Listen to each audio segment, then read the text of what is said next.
রহমান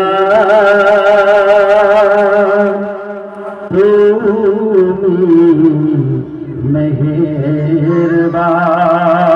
আল্লাহ রাব্বুল আলামিন আমাকে দুনিয়ার মধ্যে বানালেন 18,000 মাখলুকাতের মধ্যে সবচাইতে সুন্দর সূরত দিয়ে আমাকে বানালেন।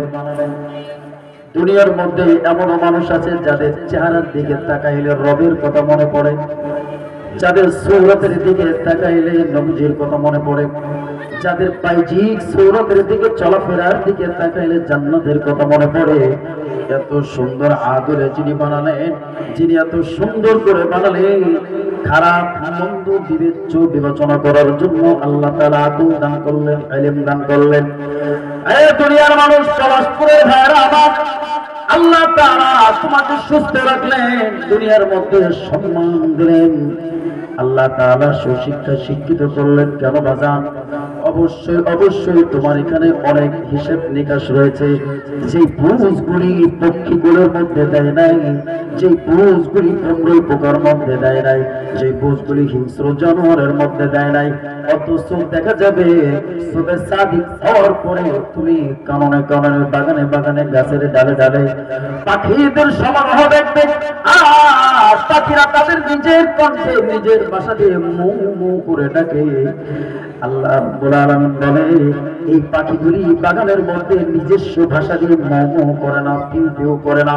শালিকগুলি যখন ডাকে, আবার দোয়েল পাখিগুলি যখন ডাকে, শামা পাখিগুলি যখন ডাকে, এরা আসলে ডাকে না।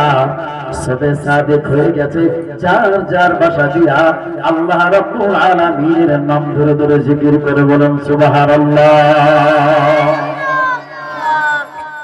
একটা ভ্রমরুল পোকা, একটা ভ্রমরুল পোকাকে আল্লাহ তাআলা এতটা নলেজ দান করলেন, এতটা সুগন্ধি তার নাকে, এতটা গন্ধের পাওয়ার দিয়ে দিলে কোথায় মধু পক্ষী রয়েছে, কোথায় মধু রয়েছে, এইখান থেকে শুরু করে ঘন্টায় মিনিমাম 10,000 কিলোমিটার পথ তিনি অতিক্রম করতে পারেন। সুবহানাল্লাহ, জোরে বলেন সুবহানাল্লাহ। সুবহানাল্লাহ যখন বের হয় না, সেদিন ইউটিউবের মধ্যে দেখলাম বক্তা আলোচনা করে এমন একটা পোকা কণ্ঠের মধ্যে ঢুকছে, সঙ্গে সঙ্গে জবানটা স্তব্ধ হয়ে গেছে। কণ্ঠ কে দিয়েছে তাও বলবেন না? কে দিয়েছে? বাসার শক্তি কে দিল? নাকি কোনো চেয়ারম্যান? কথা পায় এখানে বর্ষের কিছু কথা বলে চেয়ারম্যান দিয়েছে? প্রধানমন্ত্রী, প্রধানমন্ত্রী তো আছে দৌড়ের উপরে, আমাদেরটা না। সমগ্র বাংলাদেশে সব প্রধানমন্ত্রীর একজন রক্ষক রয়েছে। জোরে বলেন তো তার নাম কি? একটু জোরে কর। আব্বারা যখন আব্বা বলে ডাক দেন, আব্বা, ও আব্বা, মা, ও মা, যতবার মারে ডাকে মা মনে হয় বেজার হয়। এক পর্যায়ে এত চিল্লাটা কি হয়েছে, কি বলে, কি বলে না? কিন্তু রব্বে কারিমের বান্দা যখন আল্লাহরে আল্লাহ বলে ডাকতে, আমার আল্লাহ কয় আমার কুদরতি দিলটা বড্ড ঠান্ডা হয়ে যায়। জোরে বলেন আল্লাহু আকবার। আরো জোরে বলেন নারে তাকবীর। এই মধুমক্ষী মৌমাছি বিভিন্ন ফুল থেকে মধুবনী সংগ্রহ করে এনে এই মৌচাকের মধ্যে খেতে খেতে দেয়। আল্লাহ তাআলা বলে এই মধুমক্ষীদেরকে আমি বলে দিলাম তোমরা বিভিন্ন বিল্ডিং এর কার্নিশের গোড়ায় গোড়ায় তোমরা মৌচাক বানাবা, বিভিন্ন গাছের ডালে ডালে মৌচাক বানাবা। এটা আল্লাহ রাব্বুল আলামিন সূরা আনআমের মধ্যে বলে যে আমি আল্লাহ তাআলা কত সুন্দর করে মৌমাছিকে বললাম।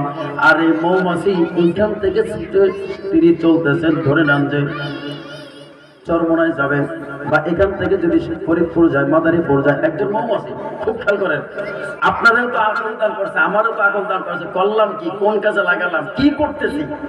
আর একটা অবলা প্রাণী যার অসুখ হইলে আল্লাহর কাছে কি বলতে পারে? আমাদের মতো ভাষা দিয়ে আল্লাহ আমি অসুস্থ হয়েছি আমাকে সুস্থ করে দেন, কেউ বলতে পারে না। কিন্তু তার বোবা ভাষা দিয়ে আল্লাহ তাআলাকে বলেন, আর আল্লাহ তাআলা সমস্ত মাখলুকাতের ভাষা তিনি বুঝতে পারেন। ঠিক না ভাই? ঠিক, ঠিক না ভাই? ঠিক। এই মধুমক্ষী যখন পথ চলে তখন সে ফিরে আসার জন্য নিদর্শন দিয়ে যায়। আমরা যখন আফ্রিকার জঙ্গলে যাব বা ধরে না আমরা এই যে মাহফিলে যাই, তো মাহফিলে গেলে আমি একবার মাহফিলে গেলাম চট্টকের বাজারে, আপনার ওই হিজলা, ওই বড় একটা নদী পার হয়ে, তো ওখান থেকে আসার সময় রাত্রে যখন মাহফিল করে 1:30টায় বেরোচ্ছে, ওখান থেকে নদীতে পানি নাই, বেরোবো কিভাবে, খুব কষ্ট হয়েছে। রাস্তায় এত আঁকা বাঁকা, কোথায় দিয়ে কোথায় ঢুকে যাবো, কয়েকবার রাস্তা গোলায় গেলাম, এই আপনার গলাচিপা গেলাম একবার, আহা সুবহানাল্লাহ, 1 ঘন্টা শুধু ঘুরলাম রাস্তায়, রাস্তা খুঁজে পাই নাই। তো আমি একজন বিবেকবান আকলবান, আমি যদি রাস্তা হারাই ফেলি তাহলে একজন মৌমাছি তার রাস্তা হারানো কি স্বাভাবিক না অস্বাভাবিক? স্বাভাবিক না, কিন্তু সে রাস্তা ভুলে যায় না, এটা আল্লাহর কথা। তিনি সহমতিতে মধুগুলি সংগ্রহ করে আবার নিজের স্থানে আসে, এসে ওই মধুগুলি তার চাকের মধ্যে বসায় দেয়। আর এই মধুগুলি যখন মানুষের সেবার জন্য আল্লাহ বানালেন, এই মধুগুলি যখন বান্দা খাবে, একমাত্র মৃত্যু ছাড়া সমস্ত রোগের প্রতিষেধক। বলুন সুবহানাল্লাহ, জোরে বলে। এই মৌমাছির ভিতরে আর একটা ভেমরুল পোকা আছে। আমি যেই কথাগুলি বোঝাতে চাচ্ছি, কুলিল্লাহুম্মা মালিকাল মুলক তুতিল মান তাশা ওয়া তুইজ্জু মান তাশা ওয়া তুযিল্লু মান তাশা, আয়াত রয়েছে। আল্লাহ সুবহানাহু ওয়া তাআলা এই মানুষদেরকে বোঝানোর ক্ষেত্রে বলতেছে, এই ভেমরুল পোকা ওর বাসা বানানোর জন্য একটু গোবর নেয়, একটু পানি নেয়, একটু কাদা নেয়, তিনটের মিক্স সমন্বয় করে তিনি বাসা বাঁধে। দেখছেন কখনো? এই বাসা বাঁধার পরে আপনি হাত দিয়া এটাকে ভাঙতে পারবেন না। কে শেখালো? এরে শিখাইছে কে? জোরে বলে, আল্লাহ শিখাইছে। ও কোন বিশ্ববিদ্যালয় থেকে ও সার্টিফিকেট দিয়ে বের হয়েছে? কোন বিশ্ববিদ্যালয়ে পড়ে নাই। বাবুই পাখি সে যখন একটা বাসা বনে, তখন ওই বাবুই পাখির বাসার মধ্যে 2টো বেডরুম থাকে। চিল্লায় বলো সুবহানাল্লাহ। 2টো বেডরুম থাকে। তিনি বিভিন্ন খেজুর গাছের পাতা, নারিকেল গাছের পাতা চিরে চিরে একটার মধ্যে আরেকটা দিয়ে কত সুন্দর করে বোনায়। আমার মনে হয় না পৃথিবীর মধ্যে কোনো মানুষ আছে এত সুন্দর করে বাসা বোনাইতে পারে। ঠিক না বেঠিক? জোরে কর। বাবুই পাখি এত সুন্দর করে বানালেন। ওই বাবুই পাখি তো প্রতিদিন সুবহে সাদিকের সময় আল্লাহ সুবহানাহু ওয়া তাআলার কাছে তার নিজস্ব জবান দিয়ে আল্লাহ শুকর আদায় করে ঘর থেকে বের হয়ে যায় রিজিকের জন্য, জীবিকা উপার্জনের জন্য। সন্ধ্যার সময় আল্লাহ সুবহানাহু ওয়া তাআলা বাবুই পাখির মতো হাজারো প্রাণীর পেট ভরিয়ে যার যার বাড়িতে আল্লাহ তাআলা সুস্থতার সাথে পাঠায় দেয়। সুবহানাল্লাহ। ও মানুষ, তোদের কি হলো? কাইফা তাকফুরুনা বিল্লাহি ওয়া কুনতুম আমওয়াতান ফাআহইয়াকুম সুম্মা ইউমীতুকুম সুম্মা ইউহয়ীকুম সুম্মা ইউমীতুকুম সুম্মা ইউহয়ীকুম সুম্মা ইলাইহি তুরজাউন। ও দুনিয়ার মানুষ, তোর কি হলো? কাইফা তাকফুরুনা বিল্লাহি ওয়া কুনতুম আমওয়াতান ফাআহইয়াকুম, সেই আল্লাহ থেকে তোকে কে ফেরায় রাখলো? যে আল্লাহ তাআলা গভীর ঘুমের মধ্যে যখন তোর মৃত্যু হয়ে গেল, দুনিয়ার কেউ তোকে বাঁচাইতে পারলো না। হঠাৎ যখন তুই অসুস্থ হয়ে পড়িস, কেউ তোরে বাঁচায় না, কেউ তোরে সুস্থ করে না।